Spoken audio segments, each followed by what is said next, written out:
करने वालों के विषय में अंतर लागी है जीनी के माया मूल की सीनी सूचित करे आसन योग सत नाम बिना सब रोग। सत नाम बिना सब रोग। अलोनिया खात है नीलोन दीजे पीठ पर तिस गौण। जरने बैठते हैं मूड जिम पंचग्रा समरूड। एक है गुफाधारी सिद्ध सो तो पड़े काल के फंद। कुटीचर मांगते हैं चून जन्म न बीज बोया भून। क्या कहते हैं परमात्मा? कबीर परमेश्वर द्वारा बताए उस ज्ञान की गरीबदास जी अपने मुखारविंद से उच्चारण करते हुए उसके कबीर परमेश्वर ने क्या बताया है। कहते हैं कुछ ऐसे साधक हैं, कहते हम नमक नहीं खाते।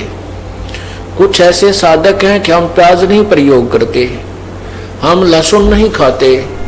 यानी कुछ उन्होंने विशेष अपने जो परहेज बनाए हुए हैं। उनके लिए परमात्मा कह रहे हैं यदि तुमने शास्त्रानुकूल साधना नहीं की, जैसे क्या कहा है, अलोनिया जो एक पंथ है जो नमक नहीं प्रयोग करते कभी भी। कहते हैं जो सतनाम नहीं, जिनके पास शास्त्र गुरु साधना करते हैं और ये परहेज भी रखते हैं, और अगले जन्म में वो गधे बनेंगे और उनके ऊपर नमक के बोरे डाले जाएंगे, लदेंगे, और वो नमक फिर उसकी कमर के ऊपर टूटी हुई पीठ पर नमक ही लगेगा। और घाव पर नमक लगने से कितना कष्ट होता है। एक एक लाइन की पंक्ति की जो एक एक पंक्ति को समझने के लिए, इस तत्व ज्ञान के पंक्ति को समझने के लिए बहुत गहराई में जाना पड़ता है। और पुण्यात्मा इन बातों में विचार करो, गहराई से सोचो, हृदय के अंदर समाओ इस बात को जो परमात्मा हमें बार बार ये संदेश इस दास के माध्यम से पहुंचा रहे हैं। तो आपने इसके ऊपर बहुत गहनता से विचार करना चाहिए।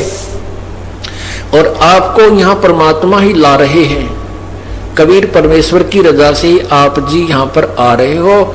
नहीं तो उनकी रजा ना हो तो जाकर देखो इन मेडिकलों को, हॉस्पिटल्स को देखिए, जाकर क्या क्या हाल हुआ पड़ा, भरे पड़े हैं, कोई रो रहा है, कोई चिल्ला रहा है, कोई कितना बुरा हाल है। और वहाँ एक एक महीने पड़े रहते हैं, एक महीना। यहाँ एक दिन भी मुश्किल से आप आ पाते हो, क्योंकि आपको काम के चिंता बहुत रहती है और आप भूल जाते हो कि हमारी चिंता करने वाला कोई और भी है। तो पुण्यात्मा जो सत्संग में आएंगे तो उनके वो समय बच जाएगा जो हॉस्पिटलों में जाकर पड़ा रहना छिड़ना था। और ये कृपा आपके ऊपर प्रभु की है कि आप यहाँ पर आ रहे हो। उसकी रजा के बिना आप यहाँ आ भी नहीं सकते। उसकी रजा कब होगी? जब आपकी सच्ची श्रद्धा से उससे प्रार्थना करोगे, रोगे उसके आगे, प्रभु हमें भी कुछ समय दो, हम आपकी महिमा सुनने के लिए सच्चे दरबार में पहुंच सके। जब हृदय से मांगोगे तो वो रास्ता भी वही निकालेगा आपके। आप ऊपरले मन से कहते रहोगे तो नहीं आ पाओगे, कोई न कोई आंट अडांस बनी रहेगी। और आंट अडांस भगवान बिना ठीक नहीं हो सकती, ये तो अंडरस्टूड है। क्योंकि जब राजाओं के भी आंट अडांस बनती है, उनके भी कोई कार्य रुक जाते हैं, तो वो भी संत भगवान की तरफ चलते हैं, संतों को ढूंढते हैं कि हमारा ये कार्य सिद्ध हो। तो इसलिए हम क्यों ना पहले ही उस हॉस्पिटल में पहुंच जाए, उस परमात्मा के दरबार में पहुंचे जहां से हमारे सब कार्य आंट अडांस ठीक हो जाए। तो यहाँ क्या बताते हैं, जरने बैठते हैं मूड जिम पंचग्रासम रूड। कई पानी कमा बैठ जाते हैं, ऊपर से एक मटका भर के पानी का उसके अंदर सुराख कर देते हैं कई, और फिर उसके अंदर मटके डालते रहते हैं 2-3 घंटे तक। वो ऐसे रिहर्सल करता है।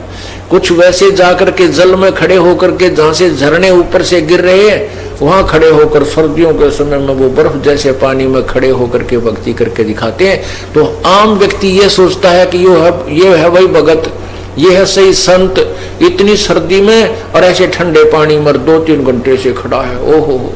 तो उसके लिए बताते हैं,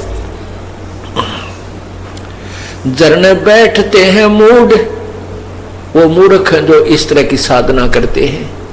और जिम में पंचग्रा समरूढ़, कुछ एक ऐसे हैं कि हमने तो बस 5 ग्रास ही खाने हैं, उसमें कितना ही खाया जाए उससे अधिक हम आहार नहीं करते।